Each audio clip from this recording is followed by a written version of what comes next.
What's up, everybody? I'm here with my dad again. Hi, guys. From Popular Demand with the Octogenarian. And we're going to do another one of our, he's going to react to about 20 cards. It's important to tell you that this is extemporaneous. I don't even know what cards it is, so. It's a very extemporaneous, how do you say it? Extemporaneous. Extemporaneous. In other words, I don't know what cards it is. And yes. I just hope that I can maybe reveal some things that you don't know. Yep. Or maybe you know that you could tell me. All right. So the first card that I'm going to show you. And this is my son, of whom I approve. And we've known each other for how many years, Joe? 40, almost 43. Almost 43 years. 43 in November. Wonderful son. Yeah. It's great. All right. My best friend. So isn't it wonderful how baseball brings people together? If you're lucky enough, it's the national pastime. It's the most wonderful thing in the world. Go ahead. All right. So the second most wonderful thing in the world. I'm not going to tell you what the most wonderful thing in the world is. All right. So the first card is a card that I got. You already know about this card. Oh. It's a card that I got at the National in Chicago. And it's the Wee Reese, the 1953 Bowman. Shortstop. Wee Reese. So the reason why this is kind of a big card is because it's one of the first action shots. Wow. And a lot of collectors really like this particular card because of the fact that it's an action shot, one of the first ever action shots. Now, what year is this, Joe? 1953. So obviously, Wee Reese is a Hall of Famer. That's not a rookie card or anything, but it's the first action. The reason why it's so popular is because it's beautiful. Of the fact he played for the Brooklyn Dodgers, and of course, all of New York would say who's greater, Phil Rizzuto or Wee Reese. They were both very, very good, but Phil was extraordinary. Became one of the great announcers of all time. Holy cow! Holy cow! Beautiful card, Joe. So what do you think? Do you think that that's like a special card, or do you think that it's just kind of another card? I think in the fact that it's an action card. I can't believe how high he's jumping. It's wonderful. It's a fabulous card. Yeah, I think that was actually taken during spring training. Oh, okay. You can see there's like nobody else on the field, or he would throw. Junior Gilliam was the second baseman. Of course, Gil Hodges was the first baseman. Bobby Cox was the third baseman. And as you know, Wee Reese was solid. All right, on to the next card. Next card. So the next card is a Shohei Ohtani. So this is a card that was done in, I don't know if have you seen this card before? No. So this is a card of Ohtani when he was in Japan. Wow. So he was he was playing for the 10. Yeah, the Nippon Ham Fighters at the time. So and I always thought this card was cool because look at the back. Very cool. Very cool. It's got the Japanese. It's all in Japanese. So I'll tell you. This is a man. I've never seen it. Babe Ruth had 6 years as a pitcher, as you know, Joe. He was a great pitcher. At one game, he pitched 14 innings. He lost the game 1-0. He was a great pitcher. And this Ohtani, he's a pitcher and a baseball and a regular player. He hit 44 home runs this year. And he may be most valuable player because of that. Yeah, I think he's going to win. I think he's extraordinary. I love seeing him. I think he's great for baseball. What do you think, Joe? I'm just upset that he didn't sign with the Yankees. Because remember, could you imagine if he was a Yankee? I think the Yankees assumed that he was going to sign with them. Because of some of the players that they've had on their team, including Hideki Matsui. Oh, I love Hideki Matsui. Number 55. I love him.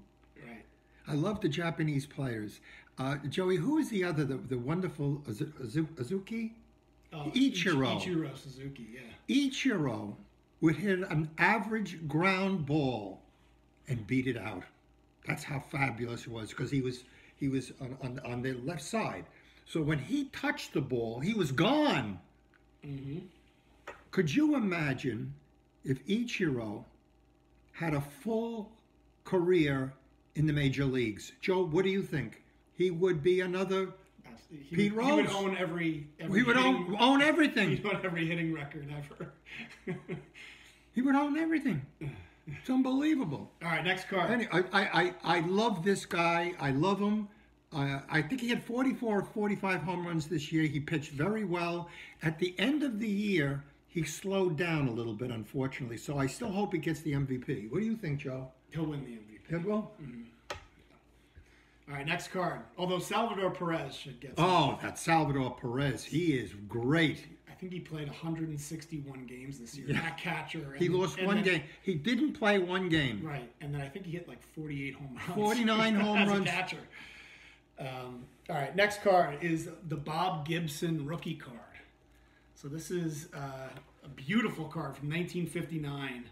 Bob Gibson. Do you remember Bob Gibson at all? One of the most intimidating pitchers of all time. The most intimidating pitcher. Do I know Bob Gibson? I love Bob Gibson. Bob Gibson, nobody had the intensity of Bob Gibson. He wouldn't care. He had to win. He was a winner. He was just a great pitcher. That's a lovely card, Joe. Yeah. All right, here's another guy that is just as intimidating. This is the 84 Fleer update, Roger Clemens, in a PSA 10. That's like the, card for Roger Clemens. That's like one of his best cards. I would say he's in the top 15 greatest pitchers of all time. He was an extraordinary. Didn't he win like 7 Cy Youngs or something like that? I think he won 6 or 7 Cy Youngs. That's right. How great he was. Yeah. He was as magnificent and like Gibson, it's very intense, extremely intense, great pitcher. Right. In the top 15 greatest pitchers of all time. I think if it weren't for the steroids, you'd be talking about Roger Clemens as the greatest pitcher of all time. If he didn't have that stigma, right? It's like Alex Rodriguez. And Barry Bonds. And Barry Bonds. Well, Barry Bonds has the most home runs of all time. I don't know if he's going to get into the Hall of Fame. I hope he does. I hope with Pete Rose, it's different. You cannot bet on baseball. Once you do that, and Giamatti was right, once you've done that, the game is over. It's no longer a game. There's no more competition. It's a fait accompli. All right, and I thought this was appropriate. This is the guy, I don't know if you remember this, Clemens and Piazza. Oh, boy, with the bat. With the bat. Oh, my God. Scariest thing. I'll tell you, if he would have been hurt, it wouldn't have been funny. So this is the 1992 Bowman, Mike Piazza, in a PSA 10. I actually pulled this from a pack, and it came back as a perfect 10. Beautiful. Mike Piazza has, as you know, the most home runs as a catcher. And nobody has more home runs than Mike Piazza. Do you know what the problem was? He didn't have a good throwing arm, and he only threw out less than 20% of the players that try to steal on him. That's the only thing, but he was a wonderful, wonderful man. A great Met, most home runs, Hall of Famer. Yep, Hall of Famer now. All right, and the guy that was actually managing, it's all connected. The guy that was managing that game, Joe Torre. Look how young Joe Torre is in this picture. It's a 1973 Topps Joe Torre in a PSA. Joe Torre was a very good hitter, a great baseball player, great manager. Really. A lot of people forget that he was an all-star. An all-star. Right. Oh my God, are you kidding? Joe Torre? Mm-hmm. Oh, he's a fabulous ball player. Played for the St. Louis Cardinals. He was great.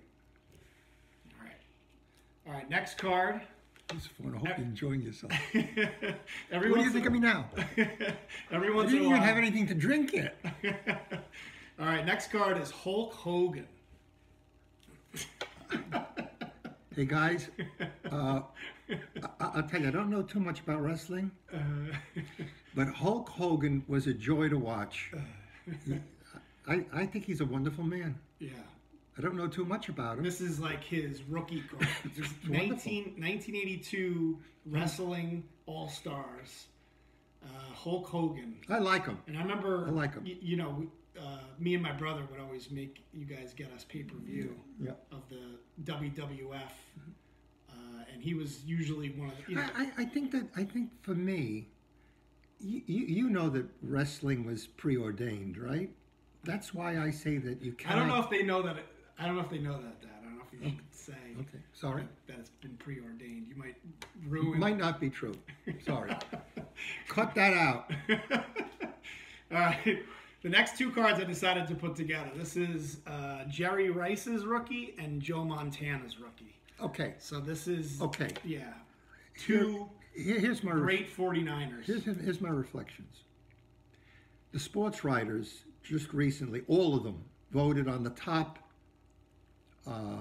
100 greatest NFL players of all time. Jerry Rice is number 4. Brady, Lawrence Taylor, Jerry Rice, Reggie White, and guess who number 6 was? Joe Montana. Wow.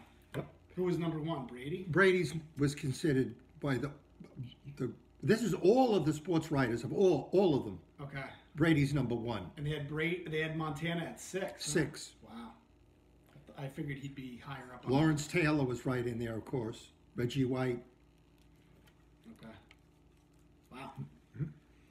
All right. Next up is the 1983 Topps traded Daryl Strawberry and a PSA 10. So this is, Daryl Strawberry's biggest card. This is from 83 Topps traded. If you asked me who is in your top 5 favorite players of all time, Luke Easter, Larry Doby, you don't know them. They played for the Cleveland Indians in 1949. Daryl Strawberry is in my top 5. I don't know what it is. No, he's not. For me, I mean, who I liked. Daryl Strawberry. I love Daryl Strawberry. Well, he was a Yankee too. Yeah, he played very well for the Yankees. Yeah, he was a Met. Great Met. Yankee. A great Met. But he was when he was with the Mets, he was one of the best players in baseball. He had some problems off the field, as we all know that.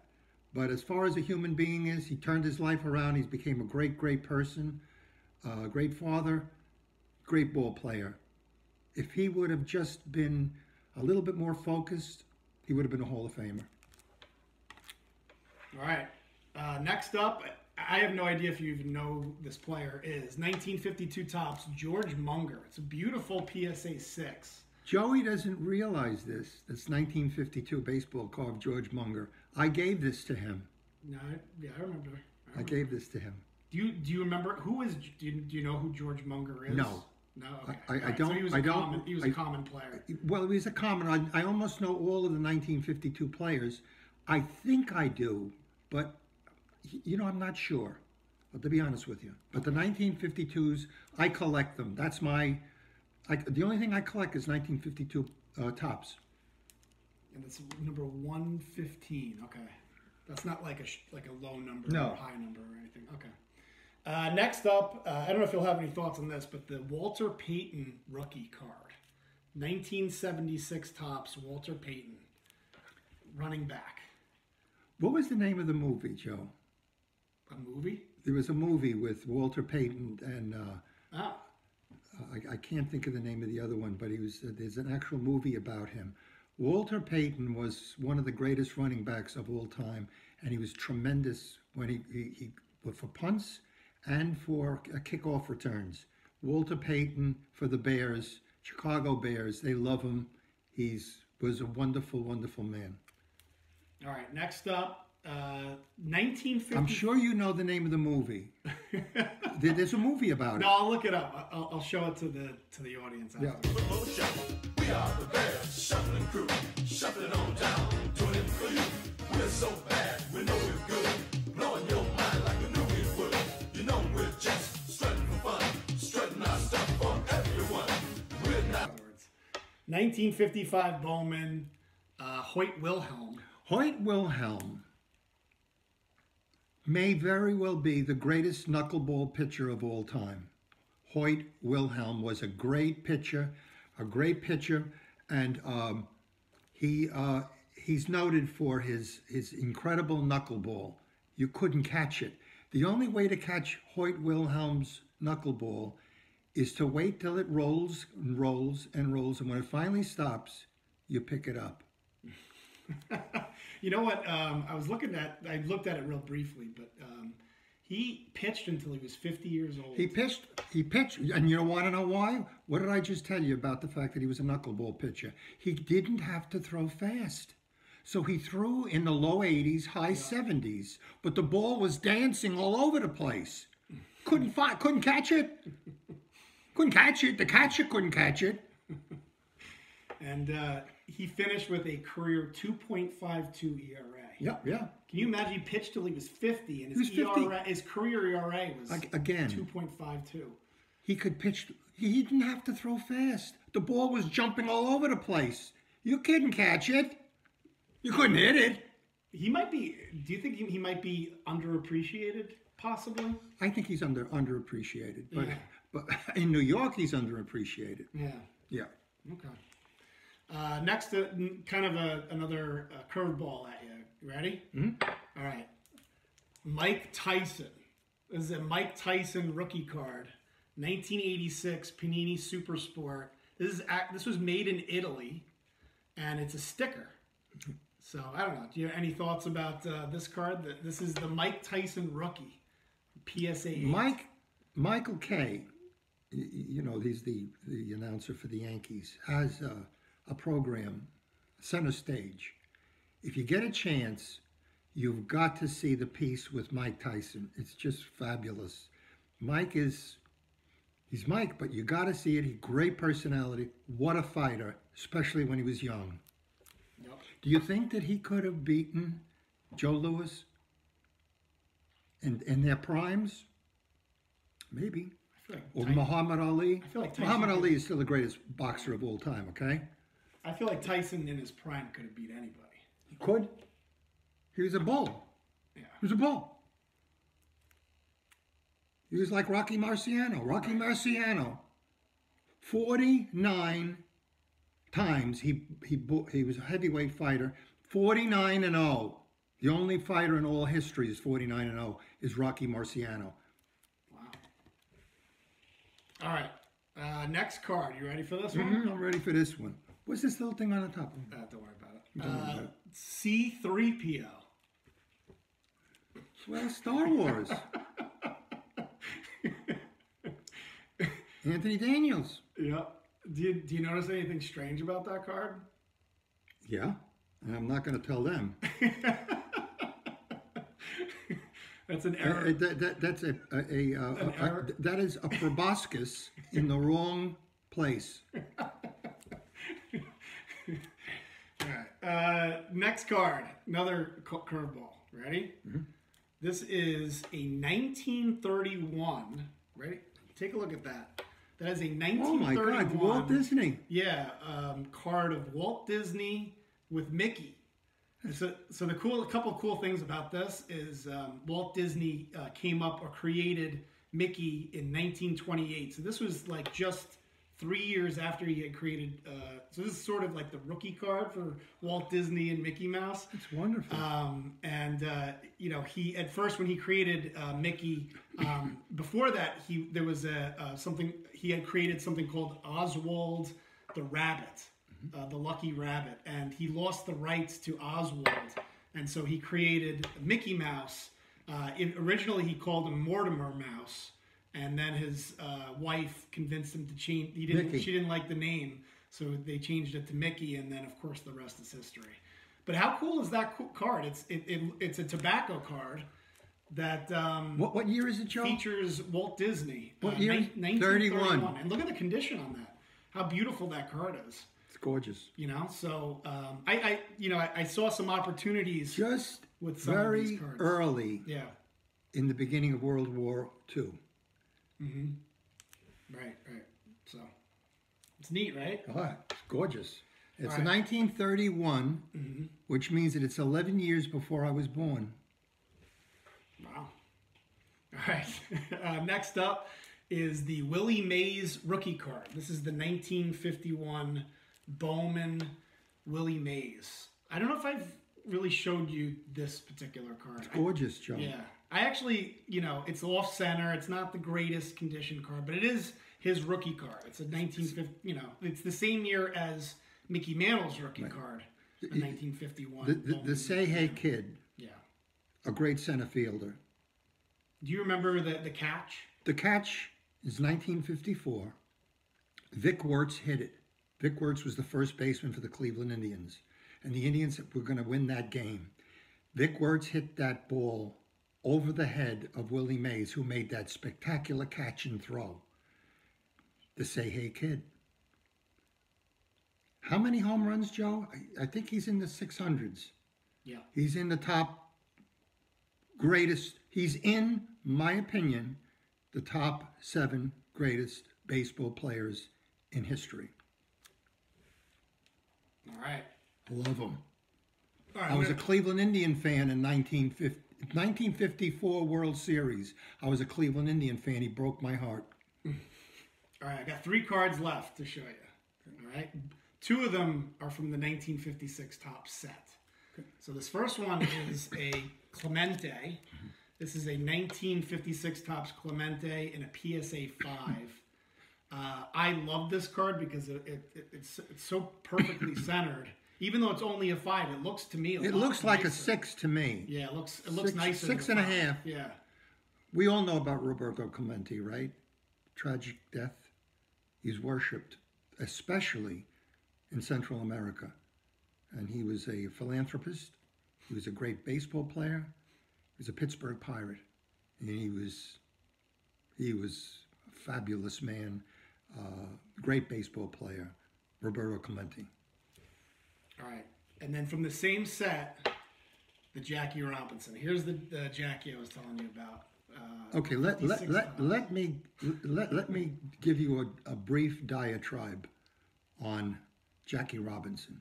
He's not, in my opinion, the top 20 greatest players, but he's the most important player that ever played the game. In the 1955 World Series, Game 1, he stole home, and Yogi Berra was the catcher, and he stole home Jackie Robinson, and you don't see it anymore. This year we saw it in the playoffs. Who was the name of the guy, the Tampa Bay Ray? Randy Rosarina. Rosarina stole home. It was the first time I've seen it in so long. Let me just tell you something extraordinary about baseball. Ty Cobb, has the highest batting average in the history of baseball. Do you know how many times Ty Cobb stole home? 54 times in 21-year career. 54 times. You know how many times Jackie Robinson did it? He did it a dozen times. You don't see it anymore. Jackie Robinson broke the barrier in 1947. He was followed by Campanella and, of course, Luke Easter and Larry Doby the following year, and the Indians won the World Series. 1955, the great Jackie Robinson. I love him. What do you think of that card? PSA 8. Unbelievable. Near mint. Unbelievable. Where do you see this card? I love the I love it. The background. The background. I just love that set. I love the action shots and then the portrait. I mean, to me, the greatest set of all time. Unbelievable. All right, last card. You ready? Last card. Are you ready? I'm ready. The last card is going to be Dick Fowler from the 1952 top set. 1952, 6.5. Beautiful card. Yeah. Where did you get this, Dick? It was a pitcher. Yeah. Yeah. I mean, he's not. I think he played for the Philadelphia Athletics. Now, what happened to Philadelphia Athletics? Now it's Oakland Athletics. Yeah, the Oakland. Oh, now it's Oakland Athletics. This was Philadelphia Athletics. What do you think? Sorry. What do you think of that? The condition of that? I wish I had it. Well, it's yours. That's your birthday gift. that's why I put it last, because it's actually it's funny that you said that, because it's actually your card. So, yep. It was great being with you. I love you. Stay healthy, okay? And keep on watching the national pastime. Joe LaBello and my wonderful son, Joe LaBello. Which one is the older one? I don't know. We both look very much alike. Thank you. All right. Hopefully you like your card. I love it. It's my Christmas card. Birthday card. My birthday card. Birthday card? Yeah, I know. It's kind of late, but. Okay, thank you. All right. Thanks, everybody. Bye. Talk to you later. Bye. Peace.